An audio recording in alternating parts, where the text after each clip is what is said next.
Hello, my name is Jim Keith. I grew up in northern New Mexico. My dad worked for the state game department and they transferred him every year or so. So I went to 7 or 8 different schools when I was growing up. So I saw a lot of northern New Mexico. I have spent 65 years working as a farrier. Farrier is also known as a horseshoer or blacksmith. Uh, Farrier is the name that's usually associated with the business now because we have associations that call themselves, well, one of them, American Farriers Association. There's a number of skill sets that a prospective horseshoer should have. And that first one is you should be a horseman. You should know all you can about a horse and keep learning. And actually, to become a complete horseman takes a lifetime. You should have some blacksmithing skills, at least enough skills to fabricate a shoe or fabricate an orthopedic device for the treatment of certain conditions on horses. And then you need to be almost as well versed with the anatomy and the function of an equine limb, the horse's leg, as a orthopedic veterinary specialist. So, and that could take years of education to get that. And then finally, and this is probably one of the major downfalls of a lot of perhaps otherwise good horseshoers, is they're running a business. Most of these are self-employed, and you study business principles for years and still not have all you need to run a business. So you're the boss. That's one of the plus sides. You're the boss. You can call the shots. You can work for who and when you want to. But if you're not working, you're not making any money. Money's flow dries up when you're not bent over under a horse. So that's kind of the downside to that. I started out shoeing horses. There was no place to learn it. It was on-the-job training, totally. And I worked with a few horseshoers on the Philmont Scout Ranch up at Cimarron, and that was kind of the beginning. But you really didn't learn a whole lot except how to survive. So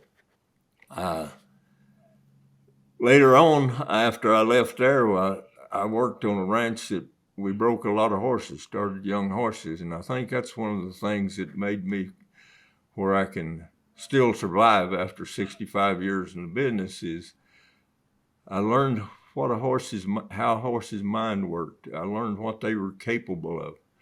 I learned what my capabilities were. And I'm proud to say that I never had a lost day of work due to a horse injury in all those 65 years. Done a high volume of horses and traveled over 3 states, as well as occasionally when I started doing demonstrations. Well, that's when I went to the other states and done that. But it's been very good to me, and even when I was making tools and manufacturing horseshoes, I wasn't traveling. Most farriers have a rig, a work truck that they work out of, and it's basically a shop on wheels. They carry forge and anvil and other power tools, and I never did have one of those. People started bringing their horses to me, and I may spend all morning shoeing horses and then all afternoon tending to the other business. And then eventually that worked into a teaching job. Well, one of the things in high school was, all through during my junior high and high school, I liked to draw, and I drew horses, drew pictures of it, and that made me observe horses much more. To draw one accurately, you've got to observe them. You got to learn the anatomy. So, and that was encouraged by some of the art classes that I took in school. We had mechanical drawing then, which was, we drew machine parts.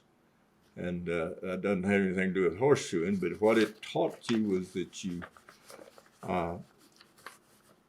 you had to had to draw what you saw, not what you thought you saw. So, and that's very important in working with horses and identifying problems with locomotion and gait on horses is you got to see what's really there and not what you think is there. Really, the way I started is not the best way to go. It took a long time to learn how to do what I needed to do. And I made a lot of mistakes in that time. But if you go to a good reputable school, and there's probably about 70 of them in the United States now, with one still here in New Mexico, and that can shorten that time quite a bit.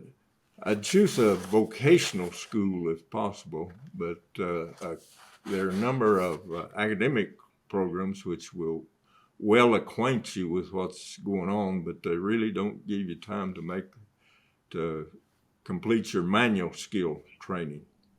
So, so combining the two of them is probably the best thing. And then after school, I always recommend that the person would go serve an apprenticeship. That used to be the tried and true method of any trade, was serving an apprenticeship. So, but that will teach you the everyday real basics of the things.